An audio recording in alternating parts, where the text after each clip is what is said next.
João, capítulo 21. Vamos estudar mais uma porção das Escrituras, dentro da permissão do Senhor. A palavra diz assim: depois disto, tornou Jesus a manifestar-se aos discípulos junto do mar de Tiberíades, e foi assim que ele se manifestou. Estavam juntos Simão Pedro, Tomé, chamado Dídimo, Natanael, que era de Caná da Galileia, os filhos de Zebedeu e mais 2 dos seus discípulos. Disse-lhe Simão Pedro: vou pescar. Disseram-lhe os outros: também nós vamos contigo. Saíram e entraram no barco, e naquela noite nada apanharam. Mas ao clarear da madrugada estava Jesus na praia. Todavia os discípulos não reconheceram que era ele.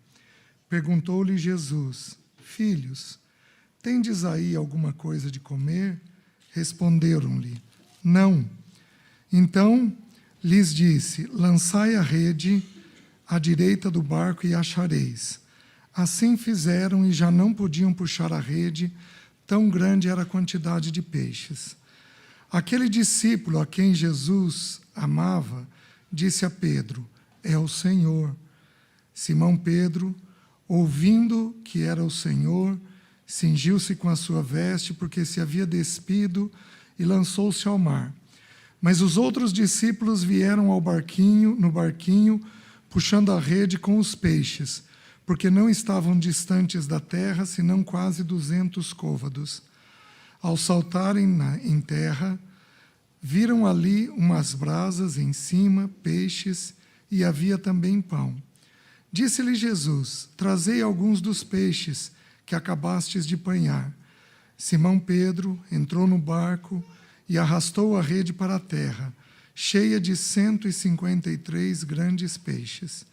E não obstante serem tantos, a rede não se rompeu. Disse-lhes Jesus: vinde, comei. Nenhum dos discípulos ousava perguntar-lhe: quem és tu, Senhor? Porque sabiam que era o Senhor. Veio Jesus, tomou o pão e lhes deu, e de igual modo o peixe. E já era esta a 3ª vez que Jesus se manifestava aos discípulos, depois de haver ressuscitado dentre os mortos. Depois de terem comido, perguntou-lhe Jesus a Simão Pedro: Simão, filho de João, amas-me mais do que estes outros? Ele respondeu: sim, Senhor, tu sabes que te amo. Ele lhes disse: apacenta os meus cordeiros. Tornou a perguntar-lhe 2ª vez: Simão, filho de João, tu me amas? Ele respondeu: sim, Senhor, tu sabes que te amo. Disse-lhe Jesus: pastoreia as minhas ovelhas. Pela 3ª vez, Jesus lhe perguntou: Simão, filho de João, tu me amas? Pedro entristeceu-se por ele lhe ter dito pela 3ª vez: tu me amas? E respondeu-lhe: Senhor, tu sabes todas as coisas, tu sabes que eu te amo. Jesus lhe disse: apacenta as minhas ovelhas. Em verdade te digo, que quando eras moço, tu te cingias a ti mesmo e andavas por onde querias. Quando, porém, fores velho, estenderás as mãos, e outro te cingirá e te levar para onde não queres. Disse isto para significar com que gênero de morte Pedro havia de glorificar a Deus. Depois de assim falar, acrescentou-lhe: segue-me. Então Pedro, voltando-se, viu que também o ia seguindo o discípulo a quem Jesus amava, o qual, na ceia, se reclinara sobre o peito de Jesus e perguntara: Senhor, quem é o traidor? Vendo-lhe, pois, Pedro perguntou a Jesus: e quanto a este? Respondeu-lhe Jesus: se eu quero que ele permaneça até que eu venha, que te importa? Quanto a ti, segue-me. Então se tornou corrente entre os irmãos o dito de que aquele discípulo não morreria. Ora, Jesus não dissera que tal discípulo não morreria, mas, se eu quero que ele permaneça até que eu venha, que te importa? Este é o discípulo que dá testemunho a respeito destas coisas e que as escreveu, e sabemos que o seu testemunho é verdadeiro. Há, porém, ainda muitas outras coisas que Jesus fez. Se todas elas fossem relatadas uma por uma, creio eu que nem no mundo inteiro caberiam os livros que seriam escritos. Vamos orar? Espírito de Deus, nós somos indignos de Te contemplar, porque nós somos pecadores. Senhor, se não fosse o Teu sangue, nem os nossos louvores seriam suficientes, porque é fruto de lábios pecadores, Senhor.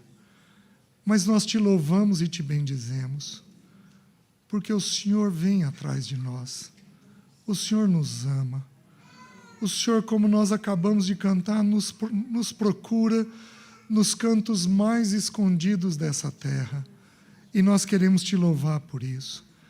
Te apresentamos essa porção da Tua palavra. Eu reconheço, Senhor, que eu não sou digno de abri-la, muito menos de partilhá-la, muito menos de ouvir a respeito dela. Mas nós pedimos, Senhor, que o Teu Espírito Santo tome a Tua palavra e aplique ela aos nossos corações. Espírito de Deus, vem sobre cada um de nós. Vem sobre os homens, vem sobre as mulheres, vem sobre os jovens, vem sobre os solteiros, os que são sós, pecados que temos. Então nós temos que saber dar nome para os pecados, dizer quem nós somos, dizer o que ocorre conosco. Todos nós os temos. Alguns pecados são de pouco dano, alguns pecados são de muito dano, mas todo pecado gera afastamento de Deus Pai. Então nós temos que aprender a lidar com isso. A segunda pergunta, ela é repetida 2 vezes: que fazes aqui, Elias? Que fazes aqui, Elias? Porque fala das crises que nós temos na vida, que cada crise é permitida por Deus Pai. Ele, como um cirurgião preciso, ele levanta aquilo que de fato vai nos tocar. Tem alguns de nós que, se Deus levantar problema financeiro, não tem peso nenhum dentro dele, porque ele não se importa com dinheiro. Mas se tocar na saúde, ele desespera, porque ele se importa com a saúde. Então Deus é um Deus preciso, mas Ele é um Pai perfeito, que mede com exatidão o tamanho do problema, o que é necessário para resolver, como resolver. Ele é um Deus maravilhoso. Então nós vimos que a finalidade da crise é fazer nós avançarmos no Senhor, porque nem sempre nas crises haverão pecados, nem sempre haverá pecado. Às vezes é uma atitude que tem que ser regulada. Foi o caso de Elias. Ele era extremamente zeloso. Não havia pecado, mas havia um zelo excessivo. Então nós vimos que os 3 gatilhos, digamos assim, os 3 instrumentos que são usados para nós entrarmos em crise é a culpa, a expectativa, os limites. Então vimos a maneira pela qual Deus nos cura. Já vimos tudo isso, está gravado, os irmãos podem tornar a ouvir. Mas, meus queridos, à medida que vai avançando, o coração da gente vai ficando pequeno, mas pequeno, porque a obra dele vai aprofundando dentro de nós, né? Essa pergunta, de novo, ela é feita a um homem, então as mulheres estão tendo o privilégio de ouvir. Obviamente que o texto pode ser aplicado a vocês, é óbvio que pode ser aplicado, mas, meus queridos, toca mais a nós, toca muito a nós. Quando a Bíblia descreve o nosso Deus, ela descreve de algumas maneiras. Por exemplo, a Bíblia usa os nomes para descrever Deus, para descrever a pessoa do Senhor Jesus. Então a Bíblia se apropria de nomes e é como um diamante com várias facetas, Quanto mais facetas tem um diamante, mais brilho ele tem. Então, Jesus é um diamante, se é que eu posso colocar dessa maneira, extremamente puro, com muitas facetas. Cada nome dele é uma faceta. Se você precisa de alimento, ele é o pão. Se você precisa de água, se você tem sede, ele é a água. Se você precisa que a noite cesse, que as trevas parem, ele é a brilhante estrela da manhã. Oh, gente, é maravilhoso, não é? Quantos nomes, que coisa única, que maravilha que é o nosso Senhor. Se você está de luto, ele é o Consolador, que te visita, que te toca, que te cuida. Se você precisa de um médico, ele abre a ferida e a cura com o bálsamo de Gileade. Ele é tudo isso. Mas, meus queridos, no Novo Testamento, Deus usa algumas expressões para Deus. Vamos lembrar, nós temos Deus, o Senhor Jesus e o Espírito Santo. Usa algumas expressões para Deus. 249 vezes é usado a expressão Pai. Só que por 3 vezes diz assim, Deus é.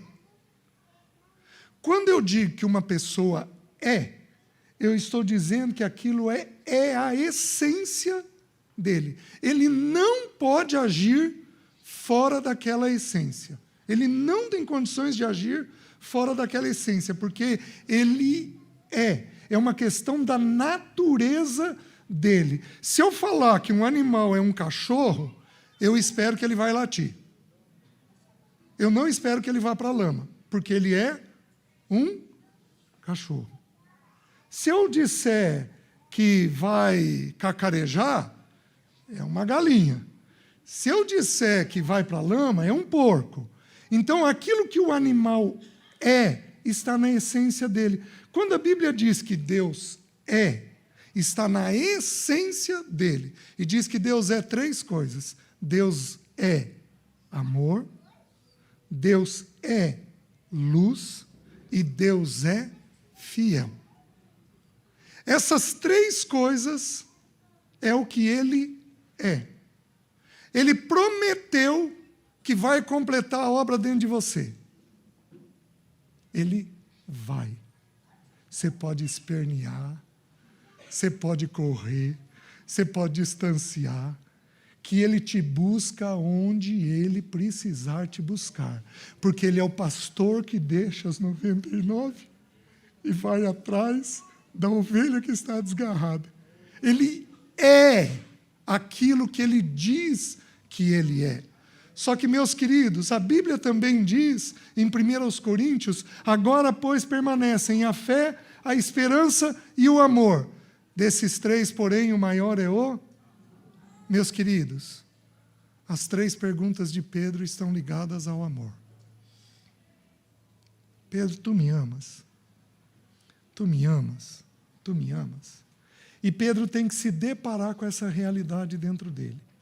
Aqui eu preciso fazer um parênteses. Existem porções das Escrituras que são dadas em duplicidade para alguns de nós. Por exemplo, todos os irmãos têm que se sujeitar uns aos outros. Todos. Porque a Bíblia diz assim, sujeitai-vos uns aos outros. Então, eu preciso ser submisso aos irmãos que estão aqui. Eu preciso me submeter. O que você quer que eu faça, irmão? Eu quero que você faça tal coisa. Tá bom, irmão? Eu vou fazer. Eu tenho que me submeter. Essa é a atitude dos cristãos, para todos nós. Porém, para a mulher, essa palavra aparece em duplicidade. Vai dizer que é para ela se submeter ao marido. Então, é uma lição dupla. E como nós sabemos, tem duplicidade, tem o quê? Urgência. Então, isso precisa ser aprendido. Porém, meus queridos, a Bíblia manda nós amarmos a Deus e amarmos uns aos outros. Porém, para o homem, A Bíblia diz: amai a vossa mulher.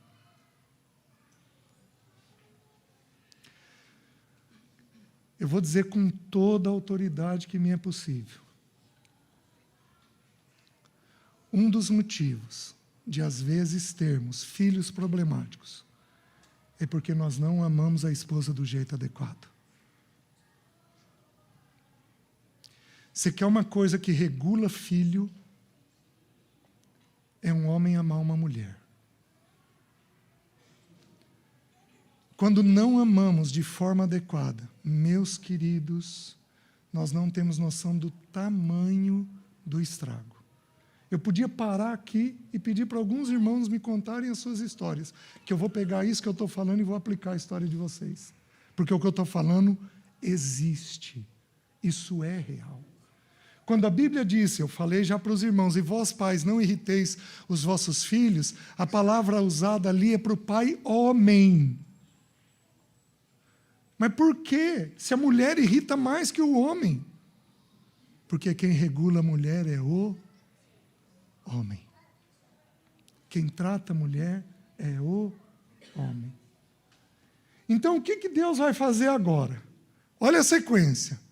Trata os pecados em Adão, lida com as crises e vê o que a crise quer refinar, quer trabalhar dentro de você, para o bendito dia do arrebatamento, porque a figura que é Elias é uma preparação, as crises são uma preparação para o nosso arrebatamento, para o nosso encontro com o Senhor, e agora o Senhor vai trabalhar uma coisa muito simples. Você de fato tem amor? Você de fato ama? Aí vamos dar uma olhadinha no texto. Pedro, ele era um homem intenso. Ele falava quando devia calar, ele calava quando devia falar. Pedro pula na água. João é quieto. João lida com a verdade. João é um discípulo que tem percepção. Porque as pessoas mais tranquilas, elas são mais perceptivas. Por isso que João, nos escritos de João, ele fala muito da luz, da verdade. Porque a pessoa mais serena, mais tranquila, ela identifica as verdades, os caminhos, de uma forma muito mais fácil. Não é à toa que João é o único que diz a respeito do nosso Senhor. Obviamente que a pena é do Espírito, mas é o único que diz a respeito do nosso Senhor. Ele é o caminho, a verdade e a vida. João tem percepção das coisas porque ele é um discípulo mais sereno. Ele reclina a cabeça no peito do Senhor. Pedro não. João percebe, Simão, é o Senhor. Mas Pedro faz o quê? Pum.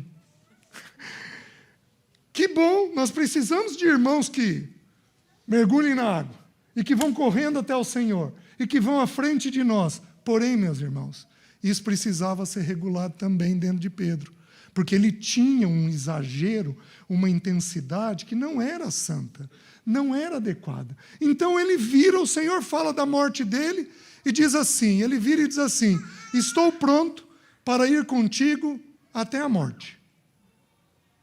E naquele momento ele estava mentindo? Não.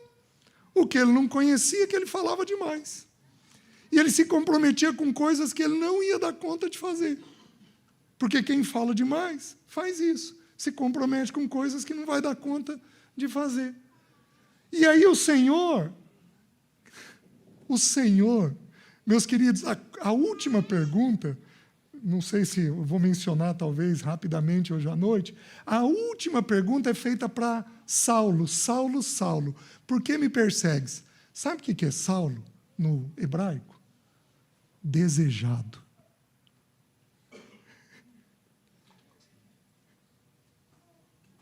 Nossa, não dá vontade de adorar? Ele nos desejou antes da fundação do mundo. Ele nos viu quando a gente estava no ventre da nossa mãe. Ele deu um nome para nós. Ele deu uma tarefa para nós. Lá em Jeremias ele diz: eu te vi no ventre da tua mãe e te consagrei profeta às nações. Ele define o nosso papel nessa terra. Quem define é ele. Não somos nós, não são os pais.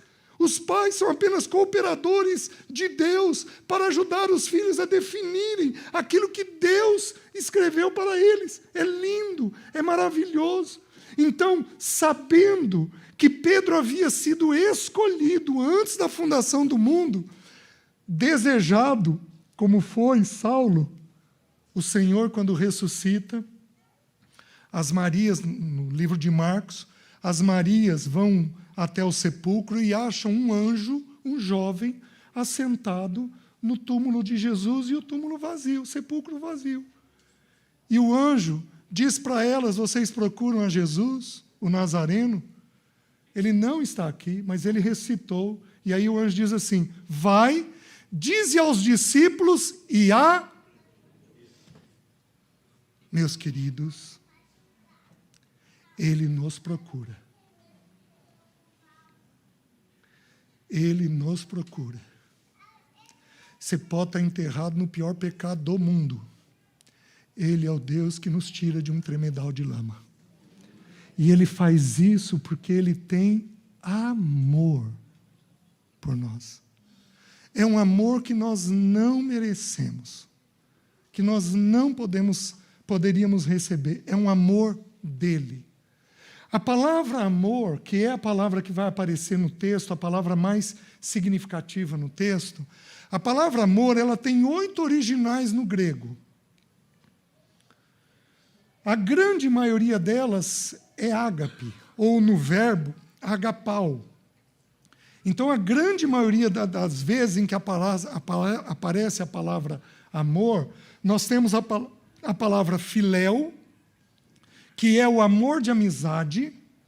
Nós temos a palavra filantropia, que aparece, se não me engano, 1 ou 2 vezes apenas nas Escrituras, mas é outra expressão usada pelo Senhor. Nós temos a palavra eros, que é o amor erótico, ou seja, aquele amor sexual, santo, adequado, dentro do casamento, que o Senhor desperta em nós. É uma outra expressão que existe de amor. Porém, queridos, quando você estuda a palavra ágape, você descobre que essa palavra não existe nos escritos antes do Senhor. Esse é um conceito talhado pelo Espírito Santo de Deus. Talhado pela pessoa e obra do Senhor Jesus. Porque não existe. O que é ágape? É um amor sacrificial. É um amor que tem custo. É um amor onde alguma coisa vai ser perdida. Alguma coisa tem que ser paga. É um amor que custa, de alguma forma, de alguma maneira, para nós. Eu tenho que deixar quem eu sou, eu tenho que ser paciente com o outro, eu tenho que deixar quem eu sou, eu tenho que ser bondoso com o outro, eu tenho que deixar quem eu sou e eu tenho que aprender a conversar, porque eu era quieto. Eu tenho que deixar quem eu sou, porque eu era indisciplinado e isso fazia mal para a minha casa. Amor, ágape, é uma coisa que custa para todos nós. Então, nós não vamos amar a não ser que nós aprendamos na pessoa do Senhor. E o que ele faz? Ele pega Pedro e ele vai agora ensinar a Pedro a respeito do amor. E ele diz assim: Simão, filho de João. Simão significa pedra, rocha. Então ele era uma rocha. Vamos lembrar de uma coisa.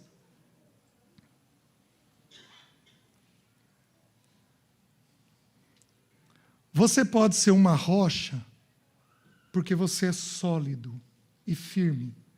E a casa, ela encontra uma boa base em cima de você. Mas você pode ser uma rocha de dureza,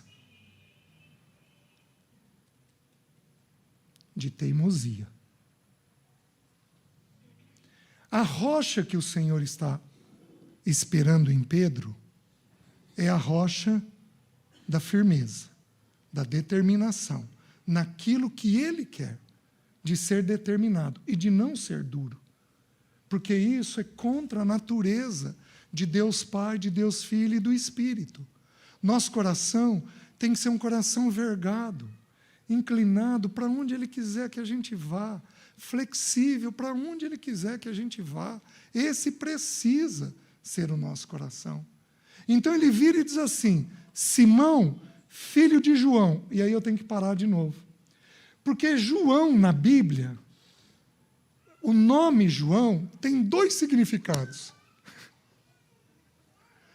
O Senhor, deixa eu falar com clareza para vocês, que às vezes ele me foge.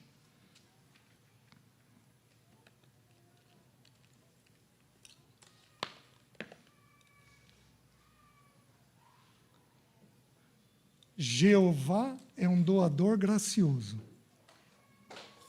Então, João significa o derramamento da graça. Se o Senhor nos permitir, nós vamos olhar isso hoje à noite. Significa o derramamento da graça numa pessoa. Então, João Batista era um homem gracioso. Porém, a palavra João, usada para o pai de Pedro, é Iones, que significa Jonas, que significa pomba. Se você parar, o João da Bíblia, o Jonas da Bíblia, ele era quem? Um fujão. No hebraico, Jonas, o Jonas, que foi engolido pelo grande peixe, o Jonas na Bíblia significa pomba. Iones no hebraico. O nome é repetido depois no grego. E aí, a pomba, qual é a principal característica da pomba? A pomba só pousa em lugar seguro. Você está me entendendo? Então, quando Jesus recebeu o Espírito Santo desceu sobre ele em forma de... Porque ele era seguro. Mas quando o Espírito Santo desceu sobre os discípulos, desceu em forma de fogo. Por quê? Eles não tinham nada de seguros. Eles precisavam ser purificados pelo fogo. Vocês estão me entendendo? Então, Jonas, quando é usado para nós, a pomba, quando é usado para nós, ela tem um significado sério de fuga. Então, o pai de Simão era um fujão. O que ele fez? Fugiu. Ele pôde amar o Senhor do jeito que ele queria? Não. Por quê? Porque ele fugia. Os irmãos estão entendendo? Então, essa coisa de ir para o norte, de ir para o sul, tem fuga. Ele vai e desvai, baseado no quanto ele vai ter de ganho e o quanto ele vai ter de perda. É assim que funciona a alma humana. Vocês estão entendendo? E aí o Senhor vira para ele e diz assim: Simão, filho da pomba. Filho daquele que só pousa em lugar seguro. Eu podia dar exemplos. Uma mulher, quando ela altera com o marido, com o filho, ela está alterada por quê? Faz o que eu estou querendo, porque isso vai me dar segurança. Ela está querendo pousar em lugar seguro. Faz sentido, meus irmãos? Todos nós temos isso, temos essa atitude. E aí, então, o Senhor diz assim: Simão, filho de João. Deixa eu voltar lá para João 21. O versículo 15. Simão, filho de João, amas-me mais do que estes outros? Por que o Senhor tem que fazer essa pergunta? Porque o Senhor, lá na segunda pergunta, tem que jogar luz sobre quem nós somos. O que Pedro tinha dito? Senhor, ainda que todos te deixem, eu jamais... O Senhor tem que revelar o coração dele. Simão, filho de João, tu me amas mais do que a estes outros? E ele diz assim: Senhor, tu sabes que eu te amo. E aqui os irmãos sabem de cor e salteado do que eu vou falar. Jesus usa um trocadilho de palavras. Porque Jesus diz assim: Simão, filho de João, tu me agapau mais do que estes outros? E João responde: Pedro responde: Senhor, tu sabe que eu te filéu.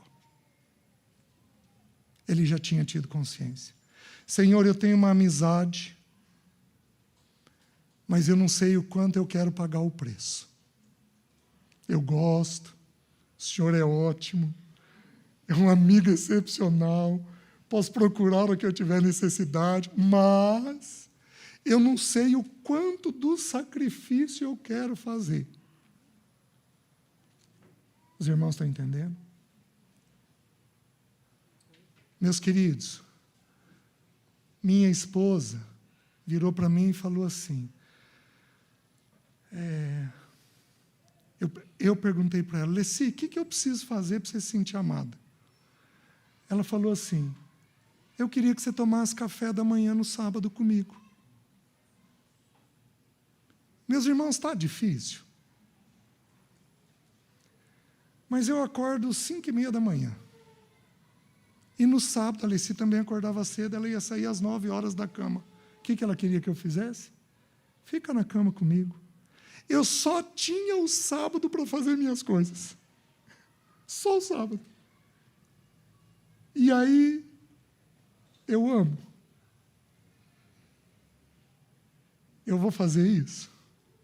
O raciocínio que o Espírito me levou foi, tá fácil, hein? Ela não pediu grandes coisas. Meus queridos, depois da doença, nós corríamos às padarias de Maringá para experimentar os melhores cafés. Você tem noção da paz que isso deu quando ela partiu? Porque eu a amei com um amor sacrificial, porque eu abri mão das coisas que eu tinha para fazer. Simão, filho de João, tu me amas mais do que a estes? Senhor, tu sabes que eu só te filéu. Aí o Senhor diz assim, apacenta os meus cordeiros. Guarda essa palavra cordeiro aqui. A palavra apacenta significa alimenta os meus cordeiros. Guarda isso, aqui num cantinho. Aí vem uma segunda vez a pergunta do Senhor. Agora o Senhor resume, porque ele já havia tratado a atitude de Pedro, já tinha lançado luz, e Pedro já tinha admitido. E aí vem a segunda vez a pergunta. Tornou-lhe a perguntar-lhe pela segunda vez, Simão, filho de João, agora não compara com os outros. Diz apenas assim, tu me agapau? E Pedro diz, sim, Senhor, tu sabes que eu te filéu. E aí Jesus torna a dizer, disse-lhe Jesus, pastoreia as minhas ovelhas. A palavra pastoreia significa cuida das minhas ovelhas. Preste atenção. O Senhor está perguntando para Pedro, tu me amas? Envolve o outro? Não.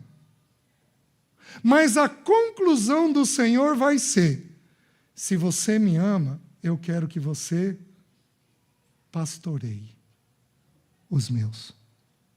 Então, como o amor ao Senhor é expressado?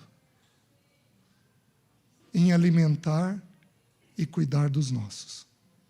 Nós vamos já estudar isso. Como que nós sabemos que um irmão está avançando em amor? Um homem, eu tenho que perguntar para a esposa e para os filhos. Eu vou fazer um desafio para os irmãos. De um jeito bem discreto, bem tranquilo. Tem muitos jovens aqui, eu vou fazer um desafio para vocês. Sentem com suas esposas e perguntem para elas se elas são amadas. Os irmãos já ouviram eu dar esse testemunho.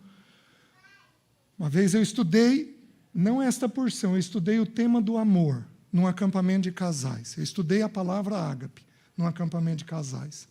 E aí cheguei em casa, um acampamento abençoado, muitos irmãos se reconsagrando ao Senhor. Foi um momento muito bom. Cheguei em casa, no domingo à tarde, a gente desfazia as malas, colocava tudo em ordem, tomava um banho e ia dormir. Então, a hora que a gente ia deitar à tarde para descansar antes da reunião da noite, eu virei para a Leci e falei assim, nossa, Lê, eu te amo tanto. Ela virou para mim e falou, eu não sei se você me ama assim. Aí eu falei, como assim? Olha o acampamento onde a gente veio, olha o mover de Deus. César, a Leci me enquadrava. César, você pregou que quem ama dá tempo. E nós não temos tempo juntos. Como assim? Leci, eu trabalho, vou para a igreja e em casa. Não tem outra pessoa. Eu não gasto tempo com outra coisa. Ela falou, pois é, César, é uma verdade o que você está dizendo. Porém, me diz quando que nós gastamos tempo só nós dois. A gente está com os filhos, a gente está com os irmãos, a gente está com as responsabilidades da igreja, a gente está recebendo em casa a gente para aconselhar. Me diz quando foi a última vez que saímos nós dois para conversarmos, para resolvermos as nossas coisas. Meus irmãos, as irmãs estão amando. Estou vendo o sorrisinho delas. As irmãs estão amando. Fala, Senhor. As irmãs estão desse jeito. Isso mesmo, Senhor. Fala com ele. Tem irmã até passando a mão no ombro do marido, para ver se a palavra entra mais fácil. Ai, oh, meus queridos. E aí eu não tive outra coisa a fazer senão pedir perdão. Dali algumas semanas, marquei uma viagem para Curitiba. E fomos eu e ela. Fui aprender a gastar tempo. Eu amava ela. Mas eu não amava com amor sacrificial. Porque eu não abria mão de algumas coisas do meu tempo. Então, deixa eu voltar. Pergunta para a sua esposa. Vou pedir para você avançar. Pergunta para os seus filhos o quanto eles acham que você ama a sua esposa. Aqui vai apertar um pouquinho mais. Vocês estão me entendendo? Aqui vai pegar um pouquinho mais. Porque se tem alguém que vê coisa dentro de casa, é filho. Filho percebe as coisas que ocorrem. Então, nós precisamos compreender que não há maneira de nós amarmos a Deus se não for para amarmos o outro. A expressão do amor nosso a Deus vai ser com Deus e depois com o outro. Olha Jesus. Não precisam abrir. João capítulo 13. Jesus diz assim, o texto diz assim, tendo chegado a festa da Páscoa, e estava Jesus para partir para o Pai, tendo amado os seus, amou-os até o fim. Certo? O texto bíblico diz. Então o texto vai ensinar como é que se ama até o fim. E aí conta a história do quê? Do lava-pés. A primeira coisa do lava-pés é que Jesus tira o manto. Homem, sabe quando você sempre tem razão? Você está com o manto. Sabe quando você não para, não ouve a tua esposa e não diz, é isso que você está dizendo? É isso que eu estou dizendo. Então eu vou orar por isso, porque eu não estou vendo isto. Você está me entendendo? Jesus tira o manto. Quem usava manto era rei. Rei tem razão. Rei sabe o que diz. Porém, meus queridos, só reina quem pastoreia. Salmo 22, 23 e 24. Um dia vale a pena estudar. 22 é o Salmo da cruz, 23 o Salmo do pastor, 24 o Salmo do rei. Você só reina se você for verme, no Salmo 22, e se você for pastor, depois de ser verme. Aí você pode reinar. Então nós só mantemos o manto depois de sermos verme e depois de pastorearmos os nossos. Aí nós podemos. É isso daqui. É assim que nós vamos fazer. Então a sua esposa fala o que você precisa fazer, no mínimo. Querida, é isso que você está dizendo? É isso que eu estou dizendo. Então eu vou orar a respeito disso. Meus queridos, eu aprendi a fazer isso. Nunca mais tive grandes problemas. Porque tua esposa é tua auxiliadora. Ela não é tua inimiga.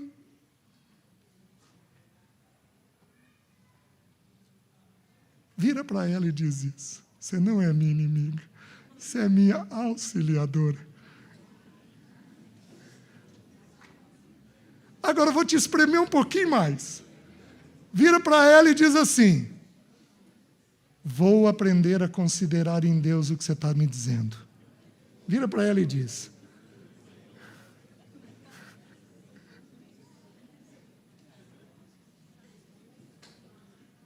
tu me amas? Você tem por mim amor sacrificial? Jovens, vocês vão aprendendo. Tá bom? O jeito que é.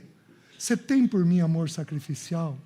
Então, cuida das minhas ovelhas. Guarda essa expressão cuidar, que nós já vamos voltar nela. Ele usa cordeiro, ovelha e cordeiro. Ele usa apacentar, cuidar e apacentar. Ele usa essas expressões.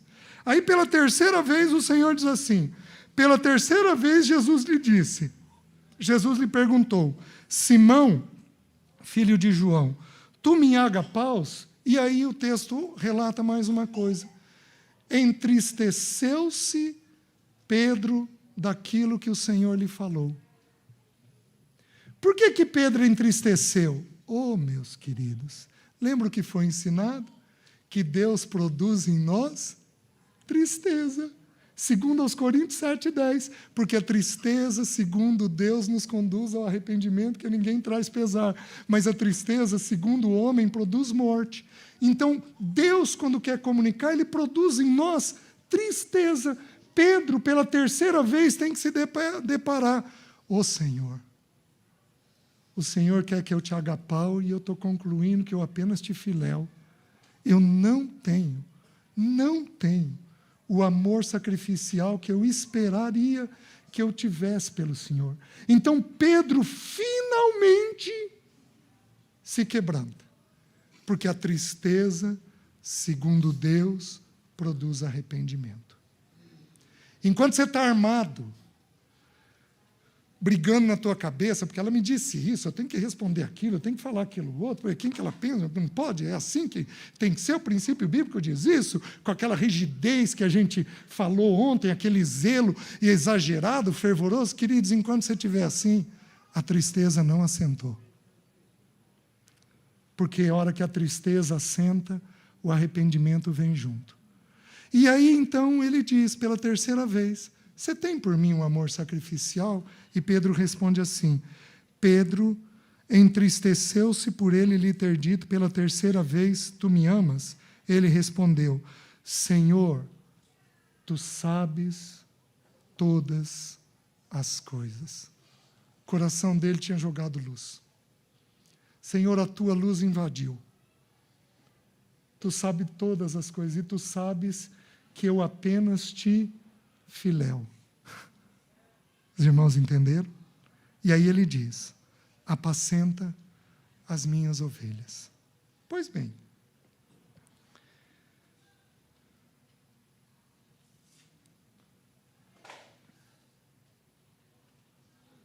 um homem casado, ele é o pastor do seu rebanho. Ele é o pastor da sua casa. E ele precisa agir com a atitude do pastor. Então ele precisa alimentar e ele precisa cuidar do seu rebanho. O primeiro rebanho que eu tenho, meus queridos, neste momento eu estou fazendo a função pastoral. Porque eu estou pastoreando os irmãos. Os irmãos da liderança me deram liberdade para conversar com um ou outro, então eu posso conversar, instruir. O que é pastor? A palavra pastor significa boiadeiro, aquele que cuida de um rebanho. Então, quando nós nos casamos, O primeiro rebanho que nós temos é a esposa. Depois nós vamos ter os filhos. E nós vamos então aprender a pastorear este grupo de pessoas. Por isso que ao presbítero, que é pastor, pode ficar tranquilo, querida. Ao presbítero, que é pastor, foi dito para ele que ele não pode pastorear a casa de Deus se ele não pastorear primeiro a sua casa. A Bíblia inteira é única, é simples. Então a gente precisa de alcançar esse pastoreio dentro de casa. Mas, meus queridos, como que a gente pastoreia? Vamos fazer uma coisa? Nós não vamos ter tempo de abrir.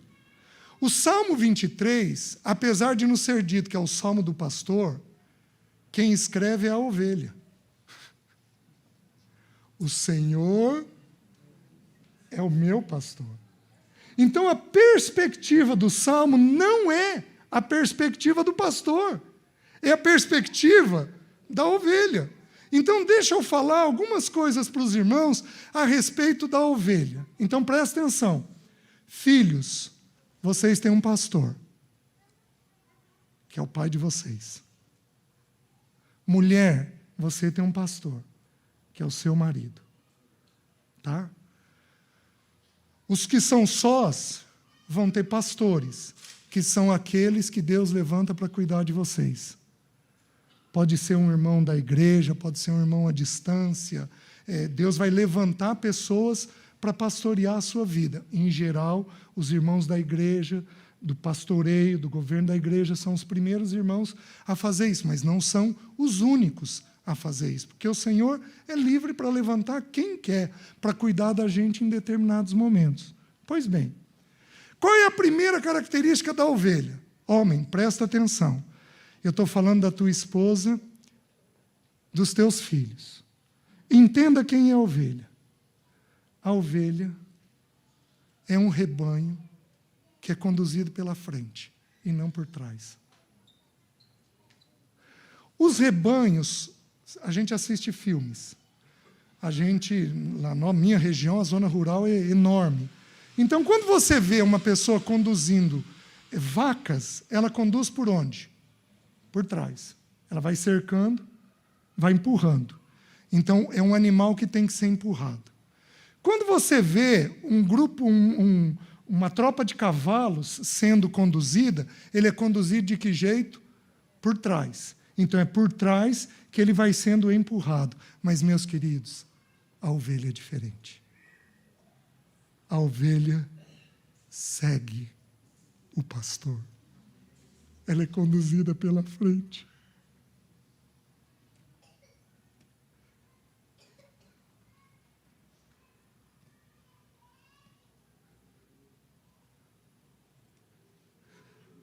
Como é que nós vamos fazer isso sem um modelo adequado?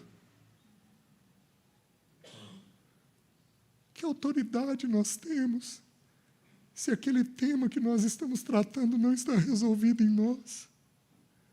Mulher, teus filhos são tuas ovelhas também. Como é que nós vamos, meus queridos, lidar com isso, lidar com essa responsabilidade? Pedro virou para Jesus, Jesus virou para Pedro e falou: Pedro, se torna modelo do rebanho. Se torna modelo do rebanho. Se torna referência do rebanho. Vai aprender a lidar com amor sacrificial, porque você precisa aprender a lidar com o rebanho. O rebanho, meus queridos, ovelha precisa de pessoas que vão à frente. Por isso que lá em Cantares, quando a sulamita está perdida e ela pergunta: aonde está o meu amado? O que os guardas respondem? Segue as pegadas das ovelhas, do rebanho. Alguém precisa ir à frente. Homem, você precisa ir à frente. É vergonhoso que as nossas mulheres se consagrem antes de nós. É elogioso, irmãs, o que vocês fazem de se consagrarem, mas é vergonhoso para nós que elas se consagrem antes de nós, que elas peçam perdão antes de nós, que elas se arrependam antes de nós, porque nós deveríamos ser aquele que tem o amor sacrificial. Nós deveríamos ser aquele que me custa? Vou pagar o preço que me custa. Vocês estão entendendo? E, queridos, o assunto do amor é tão sério, mas é tão sério nas Escrituras, que a expressão ágape, aí eu vou falar para os jovens, que a expressão ágape é usado para amar o mundo, não agapar o mundo. Pois se alguém agapar o mundo, o agapau do Pai não está nele. Porque tudo que há no mundo, a concupiscência dos olhos, a soberba da vida, o desejo da carne, não procede do Pai, mas do mundo. Até para irmos para o mundo, vamos ter um custo. Um custo de retorno, um custo de liberar a mente, de santificar a mente, de santificar os afetos. Oh, meus queridos, você tem por mim amor sacrificial? Homem, você tem esse amor? Vou te dar uma sugestão antes de fazer as perguntas para os seus. Dê uma nota de 0 a 10 do quanto você ama a sua esposa. Dê uma nota de 0 a 10. Vai lá. Quanto você ama a sua esposa? 0 é nada, estou querendo separar. 10 é tem o agapau. Dá uma nota. Aí eu vou pedir uma coisa. Não faça agora, senão vai estragar a reunião. Você pergunta para a sua esposa a nota dela para você. Na grande maioria dos casos, você vai dar uma nota maior para si mesmo. Mas quem tem que dar essa nota é quem? É sua esposa. Por quê? Porque o que Deus faz, Ele dá um testemunho. Quando Deus faz algo, há um testemunho daquele algo feito. As histórias que eu conto dos irmãos, que eu conto minha para os irmãos, caem relativamente bem dentro dos irmãos, porque há um testemunho. Eu fiz o que eu estou falando. Os irmãos estão entendendo? Se eu estivesse mentindo num tanto de vocês, não sei, não ia cair bem. Quando Deus faz algo, há um testemunho desse algo, do que é feito. Então, você precisa, se você quer amar a Deus, a expressão que Ele está pedindo na terceira vez que Ele faz a pergunta, a expressão que Ele está pedindo é: ama os meus. Eu quero que você ame os meus. E a primeira forma de amar o rebanho é que você tem que ir à frente. Você está me entendendo? Então, você tem que se determinar a resolver as coisas. Eu tenho filhos adultos. Eles são meus filhos. Mas, meus queridos, eles também são meus irmãos. Como filhos, a relação é assim. Como irmãos, a relação é assim. Eles podem me corrigir? Podem e devem. Eles podem ter preocupações comigo e me indagar? Podem e devem. Porque eles são meus irmãos em Cristo. Agora, eu preciso ter qual atitude? Foi uma outra coisa que eu resolvi fazer na vida familiar. Quando eu precisava pedir perdão a Leci ou aos meus filhos, eu tomei uma decisão. Então, isso dos 34 anos de casamento durou aí talvez 10 anos de casamento. Talvez, não tenha essa conta exata. Isso que eu vou falar para os irmãos. Eu chamava a Leci, meus filhos, e dizia assim: eu preciso que você me perdoe por tal coisa que eu fiz. E se aquele pecado era uma inclinação minha, ou seja, eu tinha chance de repeti-lo, eu disse uma coisa: e eu quero que você olhe para mim, porque Deus vai me ajudar a lidar com esse pecado. Porque quando eu fazia isso, meus irmãos, eu me comprometia. Eu preciso procurar a Deus para resolver essa tendência que eu tenho. Porque senão, isso fica indo e vindo, indo e vindo, indo e vindo, indo e vindo. E você quer uma coisa que fragiliza a vida cristã dos nossos filhos, é eles verem que o Evangelho não nos muda. Você quer filhos abatidos no Senhor, é eles verem que o Evangelho não nos muda. Porque eles são espertos. Eles vão virar e vão falar assim: não estou vendo exatamente isso na vida do meu pai, não. Na vida da minha mãe, não. Eu não estou vendo essa obra que eles estão dizendo. Então você precisa aprender a identificar onde Deus quer que você ame o teu parceiro e os teus filhos. Você está me entendendo? Então a primeira coisa, nós estamos entendendo a ovelha.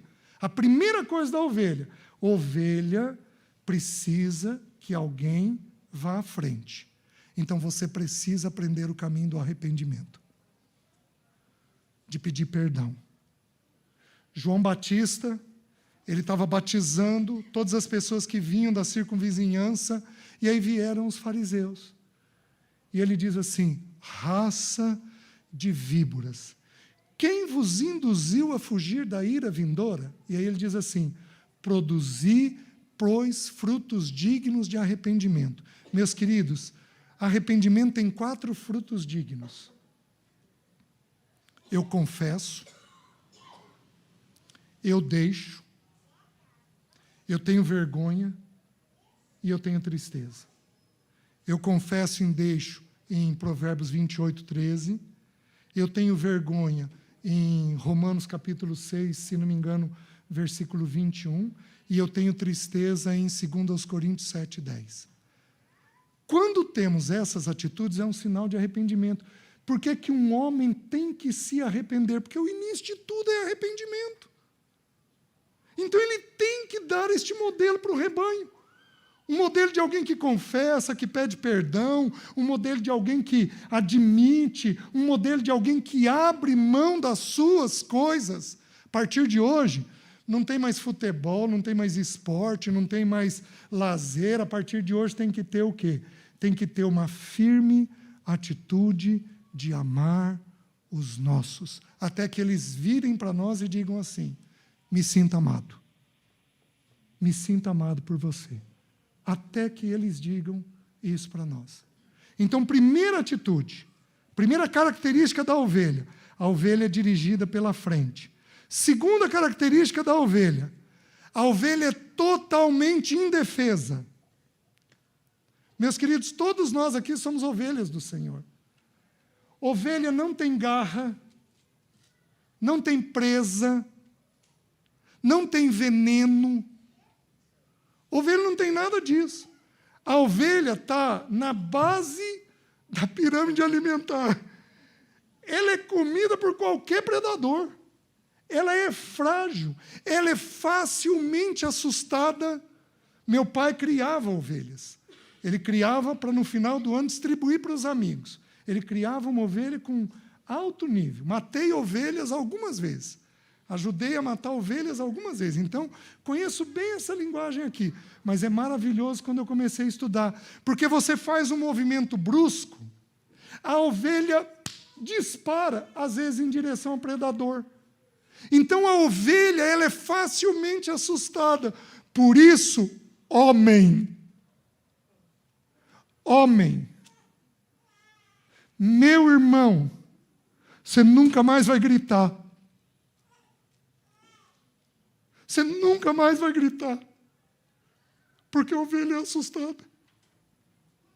Você grita com uma mãe, o filho se enfia no quarto, assustado, abre o celular e vai para um predador. É desse jeito que acontece. Então você nunca mais vai gritar, você nunca mais vai ser intransigente, você nunca mais vai ser duro, vai brigar pelas mesmas coisas. Meus irmãos, nós somos um povo pacífico. Homem tem que conduzir o rebanho com leveza. Ele conduz pela frente, com mão leve, mão tranquila. Ele não conduz agitado, ele não conduz intempestivo. Não cabe um homem intempestivo. João era intempestivo e ele foi feito no apóstolo do amor. Não tem solução para nós senão no Senhor, mas o que é esperançoso é que João, que matava mandando descer fogo do céu, que é o que a gente faz às vezes, João foi transformado num apóstolo do ágape, de um amor sacrificial. A historicidade da igreja diz que quando ele já era velhinho, um pouco antes da morte, ele entrava na igreja carregado pelos irmãos, porque ele já não andava, e ele ia passando a mão nos irmãos e dizendo: filhinhos, amai-vos. Ele tinha autoridade. Ele tinha autoridade, porque ele foi transformado no filho de Zebedeu, filho do trovão. Você precisa entender que ovelha é assustada. Você precisa entender isso. Que ovelha é assustada, intransigência assusta, não ouvir assusta, ira assusta, grito assusta. Você precisa entender, às vezes você só tem isso por cansaço. Não é maldade do seu coração, você só está cansado. Se você está cansado, descanse, para que você não tenha essa atitude, essa forma, essa maneira de agir. Os irmãos estão entendendo? O que mais?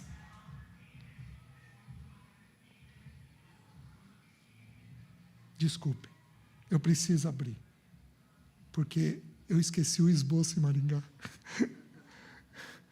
Então, tá no celular. Desculpem, irmãos. Espera aí que eu fechei aqui sem querer.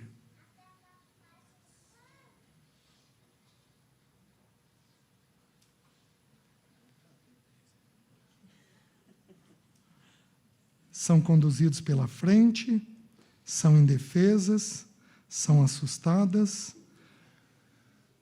Terceira característica da ovelha: elas não encontram água e alimento com facilidade. A ovelha não tem um bom faro e a ovelha é míope. Ela vê o que ela quer ver. Ela não tem essa visão que as irmãs têm, alargada. A ovelha, ela é míope e ela não tem faro. Então, o que acontece? Quando você pega um pasto, o rebanho faz um trilho. Isso é fácil da gente ver. Naquele trilho é onde o rebanho vai seguir. O problema é que aquele trilho faz buracos. E, às vezes, a água fica acumulada. O que a ovelha faz? Bebe dessa água. Você está me entendendo? Ela vai beber dessa água. Ela não tem faro, ela pode comer erva venenosa e morrer por causa disso. Então, o que o pastor tem que fazer? O pastor, ele levanta e ele vai preparar o pasto e a água. Como que os pastores de Israel, ou os pastores das ovelhas, fazem? Existem 3 formas de você ter água, certo? A primeira, o orvalho da manhã. Por isso que os pastores acordam de madrugada. E eles levam o rebanho para comer do pasto de madrugada. Por quê? Porque o orvalho é uma água pura. Desceu do céu. Cerca de 70% da água que a ovelha bebe vem da relva que desceu de madrugada. Homem, o que você tem que fazer?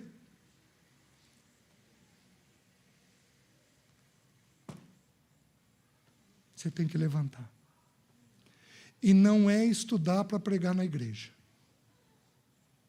Você tem que abrir isso e ler como um filho está diante do seu pai, procurando o que o grande pastor tem para as suas ovelhas. Você está me entendendo? Meus queridos, é tão maravilhoso. A Alessia adoeceu. E aí a médica suspeitou, precisa fazer um exame da medula óssea, porque está estranho esse resultado.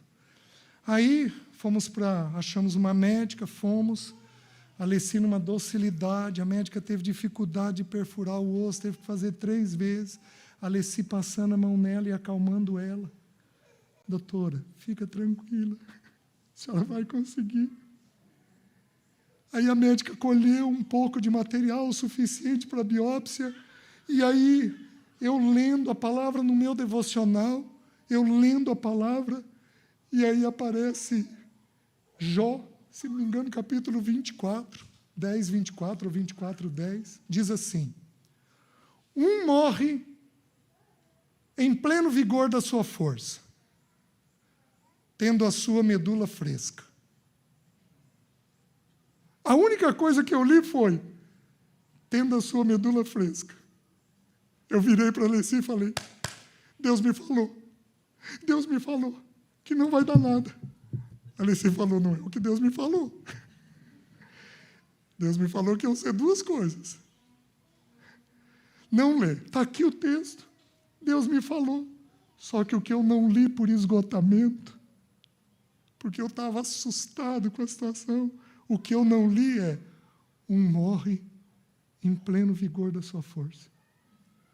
Minha sobrinha filha morreu 2 meses depois, tendo a sua medula fresca. Deus fala. Homem, Deus fala. Deus fala. Deus fala. Ele fala, Ele conduz, Ele orienta, Ele dá instrução, Ele dá impressão, Ele dá sonho, Ele fala pela autoridade. Deus fala de muitas maneiras conosco. A questão é, você precisa ouvir a voz dEle para alimentar os seus. E esta água, porque a água é um símbolo não apenas do Espírito, mas também da palavra, esta água, ela tem que ser buscada bem de manhã cedo. Porque assim é que o maná caía. O irmão está entendendo? Você tem um problema, o problema está durando, o problema não se resolve, não tem problema, jejua. Porque quando você jejua, o ouvido apura. Você tem uma compreensão melhor da voz do Senhor. Eu tive um problema que eu e a Alessia tivemos dificuldade de resolver, que durou muitos anos. Meus filhos cresceram e perceberam um problema. Um dia os 2 me procuraram. Pai, nós queremos falar com o senhor a respeito disso daqui.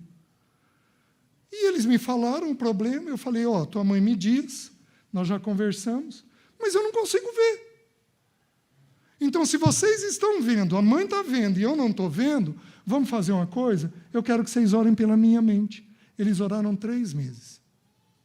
No 3º mês, eu vi. Deus tem solução. Não tem problema que Deus não solucione.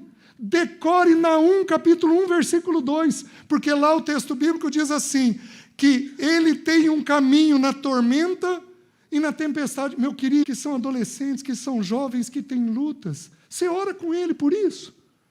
Mas eu não estou perguntando se você ora um dia. Eu estou perguntando se você pega aquela situação, filho, posso orar por você a respeito disso daqui? Eu tenho tido períodos de mês orando com os meus filhos por determinados temas. O filho se sente seguro, porque o pai, o pastor, está buscando a Deus por ele. Meus queridos, tem formas e mais formas de nós alimentarmos os nossos, de nós buscarmos a água para os nossos. A primeira é buscar essa água limpa e pura, que cai do alto.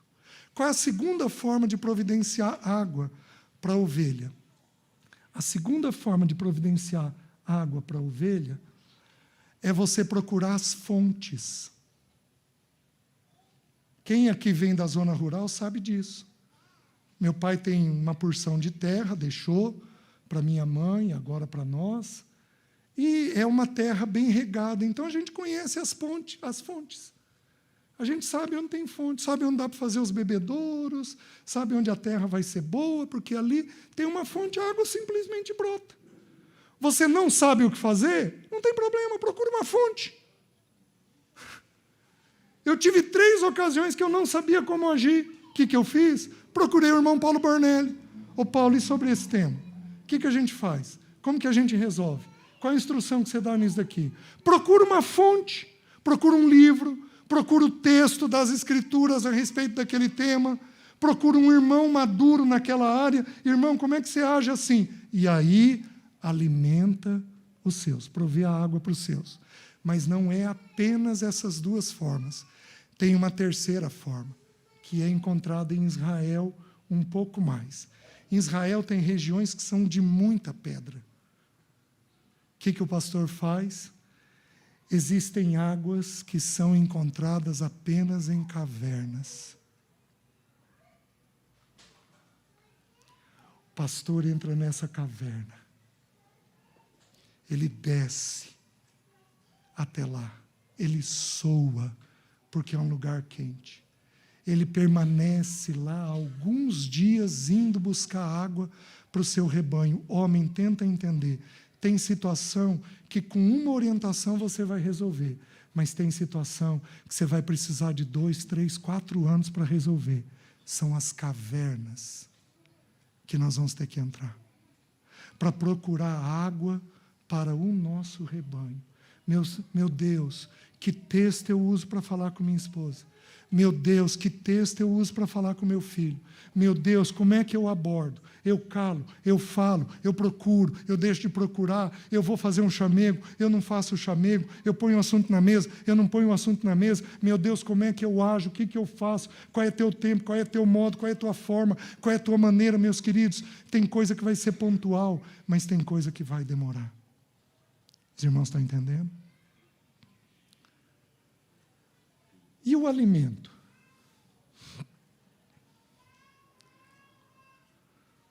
Quando você vai preparar um pasto, você precisa entender que a ovelha come coisa ruim. Jovem, os jovens levantam a mão. Primeira e única vez que eu vou perguntar isso. Levanta alto. Segura com a mão levantada. Presta atenção no que eu vou te dizer. Você come coisa venenosa. Pode abaixar a mão. Oh. Você come coisa ruim. Você come música ruim. E presta atenção no que eu vou dizer. A música é terrível, porque ela prende. Você conversa com gente ruim, você lê artigo errado, você gasta tempo com coisa que você não deveria gastar. Você está me entendendo? Você come erva venenosa. Você come. Eu não tenho a habilidade que meus filhos têm no celular. Como é que eu resolvo isso? Eu bato papo. E daí? O que vocês estão vendo? O que vocês estão assistindo? De vez em quando eu me convido. Vamos no cinema? Vou junto. Né? Eles me convidam. Pai, vamos no cinema? Vou junto. Vamos ver. E depois vamos bater papo sobre o que está vendo, o que está acontecendo, a maneira que está existindo. E aí você vai limpando o terreno. Você limpa o terreno do quê? Primeiro você limpa o terreno das pedras da dureza. Porque pedra pode fazer animal tropeçar. Onde tem pedra não vai ter pasto. Então o que o pastor tem que fazer? Tem que tirar as pedras. Só que pedra nas Escrituras é usado tanto para solidez, como eu falei, como é usado para dureza de coração. Então, às vezes, você vai ter um filho que é mais obstinado. Você vai ter uma esposa que é mais obstinada. Às vezes, você é obstinado. O que você tem que fazer? Limpar o teu coração destas pedras, da dureza. Mulher, nasci assim. Tá, me apresenta no Evangelho o versículo. Que você nasceu assim e é para morrer assim. Me apresenta. Tem Tem alguns que a gente brinca dizendo que tem síndrome de Gabriela. Eu nasci assim, vou viver assim, vou morrer assim. Gabriela, sempre Gabriela. É, Gabriela, vai nessa. Vai para você ver. Isso é dureza. Isso é dureza. Quando foi a última vez? Homens, deixa eu fazer uma pergunta. Eu vou quebrar o meu princípio. Quem no último ano pediu perdão à esposa ou aos filhos? Levanta a mão. Olha lá. E o restante? Alguns não pecaram esse período, vou até acreditar, mas todos. Mineiro não está tão bom assim, não. Você tem que tirar as pedras do pasto, porque com pedras o capim não nasce. E a pedra representa a dureza que existe no nosso coração. Você tira tudo aquilo que é erva venenosa. Você acompanha e diz, querido, esse alimento não é bom. Querido, isso daqui é ruim. Querida, toma cuidado com isso. Querida, aquela amizade ali, eu não tenho uma segurança que vai fazer bem para você. Essa amizade, ainda que ímpia, é uma pessoa boa, é uma pessoa tranquila, toma cuidado com tal conversa. Por que você está indo com ele? Você está indo para levar o Senhor? Isso mesmo, graças a Deus. Vai lá, leva o Senhor para ele. É isso que precisa ser feito. Então nós vamos tirando tudo aquilo que é entulho, que é madeira, é erva venenosa, é coisa ruim dentro do pasto. Os irmãos estão entendendo? E eu preciso parar.